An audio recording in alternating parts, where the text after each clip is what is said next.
गणेश चतुर्थी की 4 पौराणिक एवं प्रचलित कथाएं। व्रत में सुनने से दूर होंगे सारे संकट, मिलेगा अपार सुख।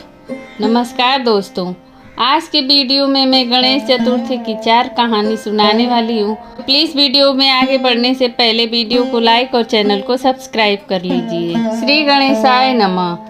संकष्टी गणेश चतुर्थी व्रत करने से घर परिवार में आ रही विपदा दूर होती है।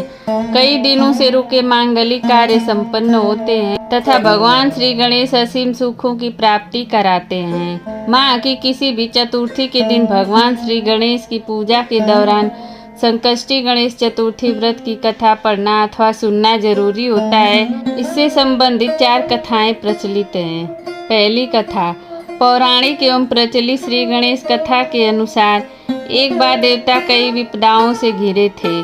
तब वह मदद मांगने भगवान शिव के पास आए। उस समय शिव के साथ कार्तिकेय तथा गणेश जी भी बैठे थे। देवताओं की बात सुनकर शिव जी ने कार्तिकेय व गणेश जी से पूछा कि तुम में से कौन देवताओं के कष्टों का निवारण कर सकता है। तब कार्तिकेय व गणेश जी दोनों ने ही स्वयं को इस कार्य के लिए सक्षम बताया। इस बार भगवान शिव ने दोनों की परीक्षा लेते हुए कहा कि तुम दोनों में से जो सबसे पहले पृथ्वी की परिक्रमा करके आएगा वही देवताओं की मदद करने जाएगा। भगवान शिव के मुख से यह वचन सुनते ही कार्तिकेय अपने वाहन मोर पर बैठकर पृथ्वी की परिक्रमा के लिए निकल गए। परंतु गणेश जी सोच में पड़ गए कि वह चूहे के ऊपर चढ़कर सारी पृथ्वी की परिक्रमा करेंगे तो इस कार्य में उन्हें बहुत सारा समय लग जाएगा। तभी उन्हें एक उपाय सूझा। गणेश जी अपने स्थान से उठे और अपने माता पिता की 7 बार परिक्रमा करके वापस बैठ गए। परिक्रमा करके लौटने पर कार्तिकेय स्वयं को विजेता बताने लगे। तब शिव जी ने गणेश जी से पृथ्वी की परिक्रमा न करने का कारण पूछा। तब गणेश जी ने कहा, माता पिता के चरणों में ही समस्त लोक है। यह सुनकर भगवान शिव जी ने गणेश जी को देवताओं के संकट दूर करने की आज्ञा दी। इस प्रकार भगवान शिव जी ने गणेश जी को आशीर्वाद दिया कि चतुर्थी के दिन जो तुम्हारा पूजन करेगा और रात्रि में चंद्रमा को अर्घ्य देगा उसके तीनों ताप यानी दैहिक ताप, दैविक ताप और भौतिक ताप दूर होंगे। इस व्रत को करने से व्रतधारी के सभी तरह के दुख दूर होंगे और उसे जीवन के भौतिक सुखों की प्राप्ति होगी। चारों तरफ से मनुष्य की सुख समृद्धि बढ़ेगी। पुत्र पौत्र आदि धन ऐश्वर्य की कमी नहीं रहेगी। गणेश चतुर्थी की दूसरी कथा। एक समय की बात है, राजा हरिश्चंद्र के राज्य में एक कुम्हार था। वह मिट्टी के बर्तन बनाता, लेकिन वे कच्चे रह जाते थे। एक पुजारी की सलाह पर उसने इस समस्या को दूर करने के लिए एक छोटे बालक को मिट्टी के बर्तनों के साथ हवा में डाल दिया। उस दिन संकष्टी चतुर्थी का दिन था। उस बच्चे की माँ अपने बेटे के लिए परेशान थी। उसने गणेश जी से बेटे की कुशलता की प्रार्थना की। दूसरे दिन जब कुम्हार ने सुबह उठकर देखा तो आमा में उसके बर्तन तो पक गए थे, लेकिन बच्चे का बाल बांका भी नहीं हुआ था। वह डर गया और राजा के दरबार में जाकर सारी घटना बताई। इसके बाद राजा ने उस बच्चे और उसकी माँ को बुलवाया तो माँ ने सभी तरह के विघ्नों को दूर करने वाली संकष्टी चतुर्थी का वर्णन किया। इस घटना के बाद महिलाएं संतान और परिवार के सौभाग्य के लिए संकट चौथ का व्रत करने लगी। तीसरी कथा। एक समय की बात है कि विष्णु भगवान का विवाह लक्ष्मी जी के साथ निश्चित हो गया। विवाह की तैयारी होने लगी। सभी देवताओं को निमंत्रण भेजे गए, परंतु गणेश जी को निमंत्रण नहीं दिया गया। कारण जो भी रहा हो, अब भगवान विष्णु की बारात जाने का समय आ गया। सभी देवता अपनी पत्नियों के साथ विवाह समारोह में आए। उन सब ने देखा कि गणेश जी कहीं दिखाई नहीं दे रहे हैं। तब वे आपस में चर्चा करने लगे कि क्या गणेश जी को नहीं न्योता दिया गया है या स्वयं गणेश जी ही नहीं आए हैं। सभी को इस बात पर आश्चर्य होने लगा। तभी सबने विचार किया कि विष्णु भगवान से ही कारण पूछ लेते हैं। विष्णु भगवान से पूछने पर उन्होंने कहा कि हमने गणेश जी के पिता भोलेनाथ महादेव को न्योता भेजा है। यदि गणेश जी अपने पिता के साथ आना चाहते तो आ जाते। अलग से न्योता देने की कोई आवश्यकता नहीं थी। दूसरी बात यह कि उनको 1.25 मन मूंग, 1.25 मन चावल, 1.25 मन घी और 1.25 मन लड्डू का भोजन दिन भर में चाहिए। यदि गणेश जी नहीं आएंगे तो कोई बात नहीं, दूसरे के घर जाकर इतना सारा खाना पीना अच्छा भी नहीं लगता। इतनी वार्ता कर ही रहे थे कि किसी एक ने सुझाव दिया, यदि गणेश जी भी आ जाए तो उनको द्वारपाल बनाकर बैठा देंगे। आप घर की याद रखना, आप तो चूहे पर बैठकर धीरे धीरे चलोगे तो बारात से बहुत पीछे रह जाओगे। यह सुझाव भी सबको पसंद आ गया तो भगवान विष्णु ने अपनी सहमति दे दी। होना क्या था कि इतने में गणेश जी वहाँ आ पहुँचे और उन्हें समझा बुझाकर घर की रखवाली करने बैठा दिया गया। बारात चल दी। जब नारद जी ने देखा कि गणेश जी तो दरवाजे पर ही बैठे हुए हैं, वे गणेश जी के पास गए और रुकने का कारण पूछा। गणेश जी कहने लगे, विष्णु भगवान ने मेरा बहुत अपमान किया है। नारद जी ने कहा, आप अपनी मूषक सेना को आगे भेज दे तो वह रास्ता खोद देगी, जिससे उनके वाहन धरती में धंस जाएंगे। तब आपको सम्मान पूर्वक बुलाना पड़ेगा। तो गणेश जी ने अपनी मूषक सेना जल्दी से आगे भेज दी और सेना ने जमीन पर पोली कर दी। जब बारात वहाँ से निकली तो रथों के पहिए धरती में धंस गए। लाख कोशिश करे परंतु पहिए नहीं निकले।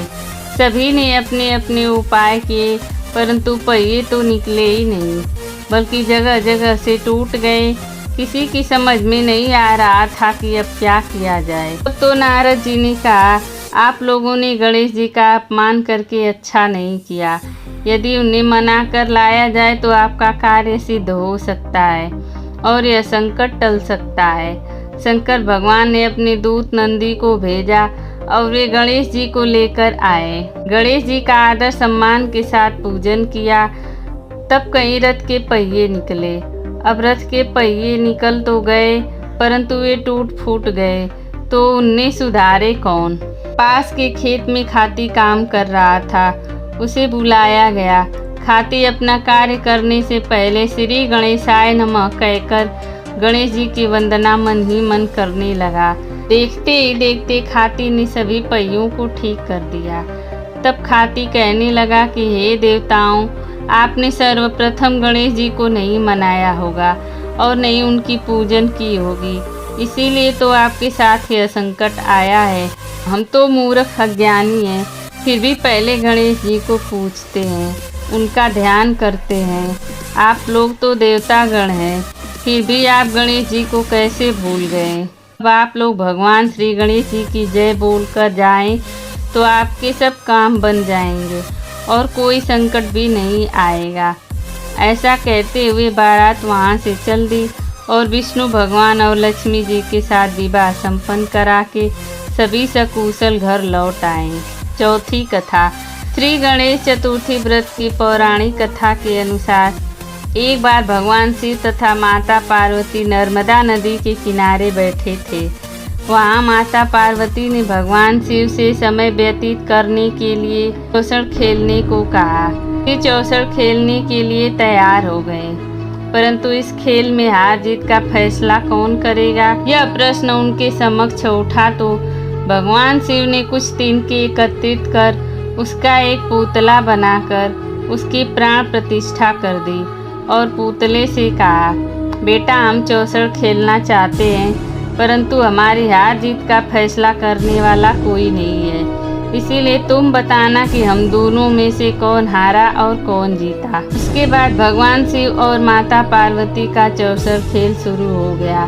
यह खेल 3 बार खेला गया और संयोग से तीनों बार माता पार्वती ही जीत गई। खेल समाप्त होने के बाद बालक से हार जीत का फैसला करने के लिए कहा गया, तो उस बालक ने महादेव को विजयी बताया। यह सुनकर माता पार्वती क्रोधित हो गई और क्रोध में उन्होंने बालक को लंगड़ा होने का, कीचड़ में पड़े रहने का श्राप दे दिया।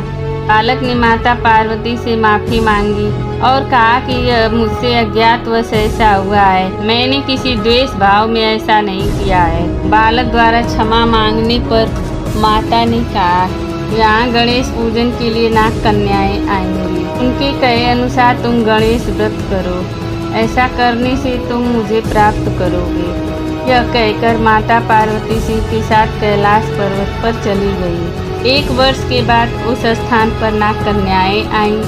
तब नाग कन्याओं से श्री गणेश के व्रत की विधि मालूम करने पर बालक ने 21 दिन लगातार गणेश जी का व्रत किया। इसकी श्रद्धा से गणेश जी प्रसन्न हुए। उन्होंने बालक को मनवांछित फल मांगने के लिए कहा। उस बालक ने कहा, हे विनायक, मुझ में इतनी शक्ति दीजिए कि मैं अपने पैरों से चलकर अपने माता पिता के साथ कैलाश पर्वत पर पहुंच सकूं और वे यह देख प्रसन्न हों। तब बालक को वरदान देकर श्री गणेश अंतर्ध्यान हो गए। इसके बाद वह बालक कैलाश पर्वत पर पहुंच गया और कैलाश पर्वत पर पहुंचने की अपनी कथा और भगवान शिव को सुनाई। चौसर वाले दिन माता पार्वती शिव जी से विमुख हो गई थी, अतः देवी के रुष्ट होने पर भगवान शिव ने भी बालक के बताए अनुसार 21 दिनों तक गणेश जी का व्रत किया। इस व्रत के प्रभाव से माता पार्वती के मन में भगवान शिव के लिए जो नाराजगी थी वह समाप्त हो गई। तब यह व्रत विधि भगवान शंकर ने माता पार्वती को बताई। यह सुनकर माता पार्वती के मन में अपने पुत्र कार्तिकेय से मिलने की इच्छा जागृत हुई। तब माता पार्वती ने भी 21 दिन तक गणेश जी का व्रत किया तथा दुर्वा फूल और लड्डुओं से गणेश जी का पूजन अर्चन किया। व्रत के 21वें दिन कार्तिकेय स्वयं माता पार्वती जी से मिलने आ गए। उस दिन से गणेश चतुर्थी का यह व्रत समस्त मनोकामनाओं की पूर्ति करने वाला व्रत माना जाता है। इस व्रत को करने से मनुष्य के सारे कष्ट दूर होकर मनुष्य को समस्त सुख सुविधाएं प्राप्त होती हैं। आपने पूरी वीडियो देख लिया है तो प्लीज़ कमेंट में जय श्री गणेशाय नमः जरूर लिखिए।